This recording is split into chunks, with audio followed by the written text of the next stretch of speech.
और इस बीच बड़ी खबर है, लाहौर में एयर डिफेंस सिस्टम तबाह हो चुका है। लाहौर में एयर डिफेंस सिस्टम तबाह होने की ये बड़ी खबर निकलकर सामने आ पा रही है। पाकिस्तान पर भारतीय सेना का बड़ा एक्शन देने को मिला है।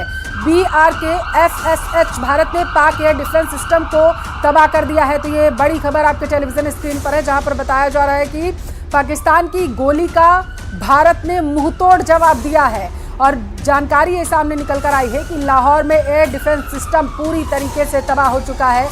ये बड़ी खबर सामने है, बड़ा अपडेट निकल कर सामने आया है। देखिए, बताया जा रहा है कि लाहौर में इस कार्रवाई को अंजाम दिया गया। एयर डिफेंस सिस्टम जो है तबाह हो चुका है। पाकिस्तान पर भारतीय सेना का एक और ताबड़तोड़ हमला जो है वो देखने को मिला है। भारत ने पाक एयर डिफेंस सिस्टम को तबाह कर दिया है।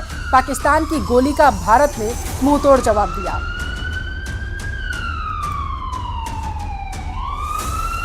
तो लाहौर में एयर डिफेंस सिस्टम तबाह हो चुका है। ऑपरेशन सिंदूर के बाद ये बड़ा अपडेट निकलकर सामने आ पाया है। बताया जा रहा है कि एक बार फिर से सेना को यहां पर कामयाबी मिली है। पाकिस्तान पर भारतीय सेना एक बार फिर से भारी होती हुई दिखाई दे रही है। सेना ने एक और एक्शन लिया है। भारत ने पाक एयर डिफेंस सिस्टम को तबाह कर दिया है। ज्यादा जानकारी लेंगे, संवाददाता शंकर आनंद हमारे साथ जुड़ चुके हैं। शंकर आनंद, पूरी जानकारी दीजिएगा। लाहौर में एयर डिफेंस सिस्टम को तबाह किया गया है। लाहौर का जो एयर डिफेंस सिस्टम है उसको तबाह करने की जो जानकारी मिली है, ये दरअसल अगर पाकिस्तान के जो एयर डिफेंस सिस्टम की अगर बात करें वो चाइनीज है। और चाइनीज जो डिफेंस सिस्टम है, इसके बाद इस मामले में पिछले काफी समय से चर्चा भी चल रही थी कि कितना कारगर होगा या कितना कारगर नहीं होगा। तो एक तरह से कहा जा सकता है कि वो एयर डिफेंस सिस्टम को जिस तरह से भारतीय सेना के द्वारा एक बड़ा प्रहार किया गया है और उसको उस पाकिस्तान के एयर डिफेंस सिस्टम को तबाह कर दिया गया है, कहीं न कहीं कहा जा सकता है कि पाकिस्तान को एक बड़ा झटका लगा है। और इस मामले पर जो हमारे डिफेंस के जो हमारे सूत्र हैं, उन्होंने इस मामले पर औपचारिक तौर पर इस खबर की पुष्टि की है कि पाकिस्तान का एयर डिफेंस सिस्टम को काफी प्रभावित किया गया है।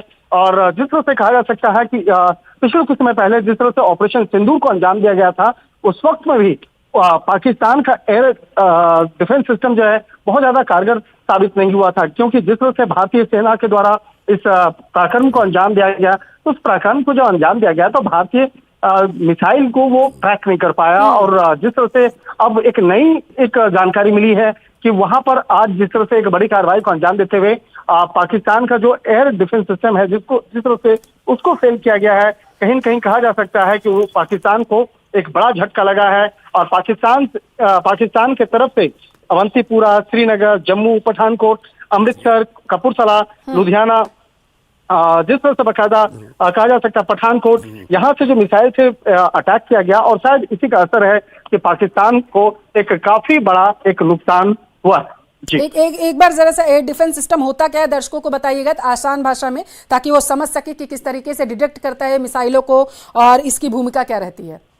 देखिए, एयर डिफेंस सिस्टम होता क्या है, सबसे पहले ये जानना जरूरी है। बिल्कुल। जब कोई एक देश दूसरे देश पे अटैक करता है तो जो मिसाइल छोड़ा जाता है, तो मिसाइल छोड़ने के बाद दूसरा देश जिसके पास मजबूत एयर डिफेंस सिस्टम होता है, तो उसकी जो रडार प्रणाली होती है कि उसके रडार में जैसे ही वो पहुंचता है तो उसे वो ट्रैक करता है और उसके बाद उसको इंगेज कर देता है, उस मिसाइल को इंगेज करता है, जिससे कि उसकी जो इंटरनल जो एक कम्युनिकेशन जो है वो फेल हो जाता है और उसको सक्सेस नहीं मिल पाता है। तो कहीं न कहीं यहाँ पे कहा जाए कि जो जैसे ही भारतीय प्रणाली के द्वारा, जो भारतीय विद्युत प्रणाली है उसके द्वारा जिस तरह से वहां पर पाकिस्तान के अंदर जो उसकी रडार प्रणाली है उसको किस तरह से फेल किया गया और इस फेल करने के बाद जिस तरह से ऑपरेशन को अंजाम दिया गया, तो कहीं न कहीं कहा जा सकता है कि ये कामयाबी है। बिल्कुल शंकर, आपके पास आऊंगी। संजीव श्रीवास्तव डिफेंस एक्सपर्ट है, हमारे साथ जुड़ चुके हैं। सर, बहुत स्वागत है न्यूज 18 राजस्थान पर। पाकिस्तान के एयर डिफेंस सिस्टम को निस्तानाबूद कर दिया गया है, किस तरीके से देख रहे हैं आप इसे? जी देखिए, भारत की तरफ से ये बिल्कुल स्पष्ट रूप से कहा गया था कि आने वाले समय में भारत के इस काउंटर टेररिज्म ऑपरेशन के बाद जो भी कार्रवाई होगी वो पाकिस्तान के रिस्पांस पर निर्भर करेगी। यदि पाकिस्तान इसको एस्केलेट करने की कोशिश करेगा तो भारत उसका जवाब देने के लिए पूरी तरह से तैयार है। और पाकिस्तान की तरफ से एक प्रोवोकेटिव और कार्रवाइयां लगातार की जा रही हैं और जो क्रॉस बॉर्डर फायरिंग और जो सीज फायर का जो वायलेशन है वो पाकिस्तान लगातार कर रहा था। हमारे अनेक सिविलियंस उसमें मारे भी गए थे। तो ऐसे में अब भारत के द्वारा पाकिस्तान के द्वारा इस तरीके का जो रिटेलिएशन किया जा रहा है उसके रिस्पांस की प्रक्रिया में